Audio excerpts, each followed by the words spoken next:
अन्याय अन्याय क्लेशदायक असतो, पण नेहमीच तो नसतो. त्याला वाचा फोडलीच पाहिजे, सत्यता आधी पडताळली पाहिजे. कित्येकदा तो राग असतो, अपेक्षा भंगाचा भाग असतो. न मिळाल्याचा त्रागा असतो, यशवंताचा निव्वळ हेवा असतो. कित्येकदा तो खोटा असतो, अपयश झाकण्याचा रेटा असतो.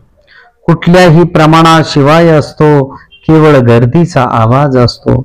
न्याय कधीच झालेला नसतो, स्वीकारण्याचा अभाव असतो. बनावट कथेचा भाग असतो, रंगमंचाचा आविष्कार असतो. सत्य नेहमी स्वीकारायचे असते, मार्ग यशाचा शोधायचा असतो. हरलो तरी चालायचे असते, प्रयत्नपूर्वक जिंकायचे असते, प्रयत्नपूर्वक जिंकायचे असते.